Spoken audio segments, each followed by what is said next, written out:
Jurnalis Amerika ingatkan Indonesia untuk tetap rendah hati, jangan lupa ada kecurangan Bahrain. NEC Nijmegen puji setinggi langit Calvin Verdong. Ketua Umum PSSI Erick Thohir bongkar masa depan Sintayong seusai timnas Indonesia gilas Arab Saudi. Menpora Dito update proses naturalisasi Oli Romeni. Simak berita selengkapnya hanya di channel ini. Selamat menyaksikan.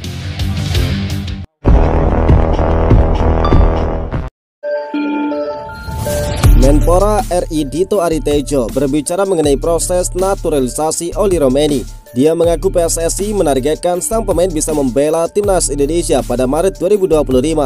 Timnas Indonesia bakal menghadapi laga penting melawan Australia pada 20 Maret 2025 dalam lanjutan grup C kualifikasi Piala Dunia 2026 zona Asia. Romeni sudah datang ke Indonesia dan menyempatkan menonton laga timnas Indonesia melawan Jepang pada pekan lalu. Dia juga menjalani tes kesehatan sebagai tahapan sebelum proses naturalisasi. Dito mengatakan secara lisan sudah ada komunikasi dengan PSSI terkait Oli Romeni. Namun soal pemberkasan pihaknya saat ini masih menunggu dari federasi untuk diproses lalu diserahkan ke DPR RI. Politisi Partai Golkar tersebut mengatakan sudah mengetahui target dari PSSI terkait rampungnya proses naturalisasi Oli Romeni. Dia bakal berusaha membantu PSSI dengan target yang sudah ditetapkan. Saya formalnya belum dapatkan dari PSSI, Pak Erick Thohir, kata Dito. Pak Erick Thohir kemarin sudah menyampaikan semoga akan diproses dan berbicara kepada saya, tambah dari Dito. Oli Romeni yang memiliki darah Indonesia dari neneknya asal Medan, Sumatera Utara, diyakini dapat membawa solusi untuk lini depan timnas Indonesia yang belum begitu tajam. Di era divisi musim ini, Oli Romeni telah mencetak 2 gol dari 10 penampilannya. Ketua Umum PSSI Erick Thohir membongkar masa depan Sintayong setelah timnas Indonesia menggasak Arab Saudi.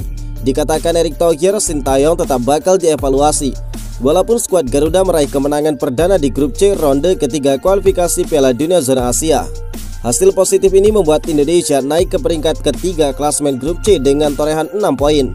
Tim asuhan Sintayong itu hanya berjarak 1 poin dengan Australia yang berada di posisi runner-up. Di sisi lain, kemenangan ini sekaligus menjawab keraguan terhadap Sintayong yang beberapa waktu lalu dikritik publik buntut rentetan hasil minor timnas Indonesia. Menanggapi hasil ini, Ketua Umum PSSI Erick Thohir pun mengungkapkan soal masa depan Sintayong.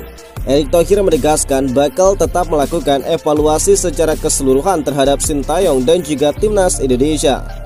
Selain Sintayong, Erick Thohir juga mengatakan bahwa semua pihak juga bakal dievaluasi.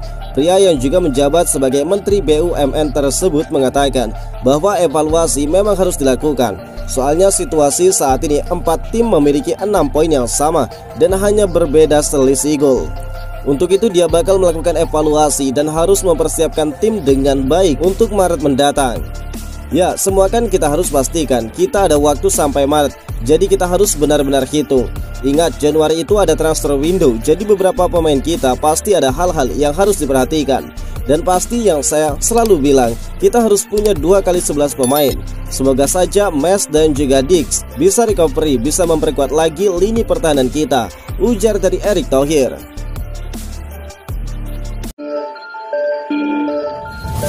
Klub Liga Utama Belanda NEC Nijmegen puji habis-habisan peran Calvin Verdong yang membawa timnas Indonesia menang 2-0 atas Arab Saudi di laga terakhir kualifikasi Piala Dunia di bulan November.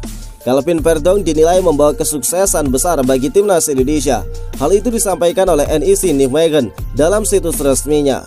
Koki Ogawa dan juga Calvin Verdong meraih kemenangan penting bersama timnas Jepang dan juga Indonesia. Sukses besar untuk para pemain NEC Nijmegen dalam perjalanan internasionalnya. Verdong menang melawan Arab Saudi bersama timnas Indonesia dan kini kembali bersaing memperebutkan tiket Piala Dunia pada Senin malam, tulis dari NEC Nijmegen. Di fase pembuka yang seru, Indonesia banyak memberikan tekanan dan menciptakan peluang bagi tim besutan Sintayong.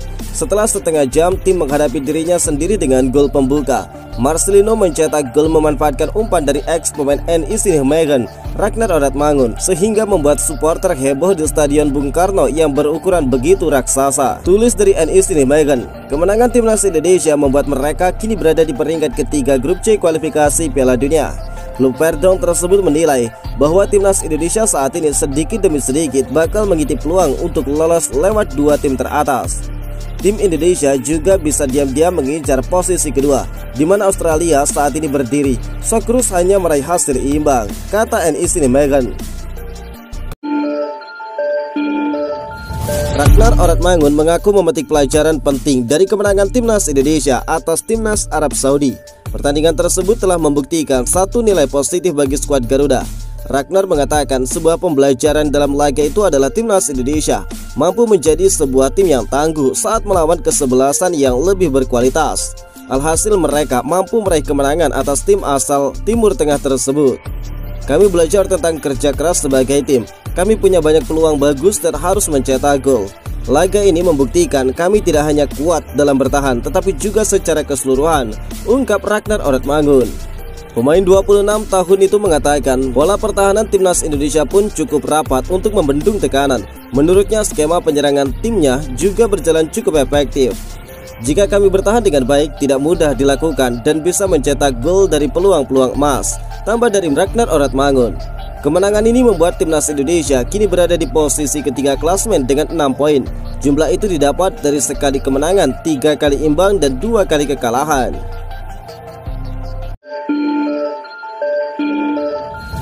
Timnas Indonesia diprediksi bisa memberikan kejutan di putaran ketiga kualifikasi Piala Dunia 2026 zona Asia. Namun jurnalis media global asal Amerika, ESPN, Gabriel Tan memberikan peringatan kepada kondisi timnas Indonesia. Kemenangan atas Arab Saudi menjadi momentum besar bagi skuad Garuda. Hasil ini akan membuat mereka datang dengan kepercayaan diri saat melawan Australia dan Bahrain pada bulan Maret tahun depan. Terlepas dari kekalahan atas Jepang, ya, Indonesia jadi tim paling mengesankan adalah jawaban yang paling mudah. Terlebih lagi setelah kemenangan luar biasa pada hari Selasa atas Arab Saudi, kata Gabriel. Mereka sukses menahan imbang Arab Saudi, Australia dan Bahrain sebelum akhirnya tumbang dari Cina dan Jepang. Kekalahan dari Bahrain juga cukup kontroversial. Oleh sebab itu Gabriel mengingatkan Indonesia untuk tetap berhati-hati. Sebagai tim yang tidak diunggulkan, selalu ada kemungkinan untuk membuat frustrasi para pemain, meskipun mereka merasa tidak beruntung. Karena tidak dapat meraih kemenangan saat menghadapi Bahrain dengan seluruh negara menangis karena tambahan waktu yang diberikan setelah menit ke-90 yang membuka jalan bagi gol penyeimbang dari Bahrain, tambah dari Gabriel Tan. Gabriel Tan memberikan pujian bagi Indonesia. Baginya ini menjadi alarm bagi tim lain bahwa skuad Garuda bisa menjadi ancaman yang nyata. Namun dia juga mengingatkan mereka harus berhati-hati karena lawan di babak kualifikasi ini tidak bisa dipandang sebelah mata karena memiliki ranking FIFA yang lebih baik. Tidak mungkin bagi Indonesia untuk tidak terbawa suasana dan mereka boleh bermimpi, namun dengan tetap berhati-hati. Mereka baru berada di awal perjalanan ini. Jangan sampai 2026 akan menjadi siklus Piala Dunia yang terlalu cepat bagi mereka, tambah dari Gabriel Tan.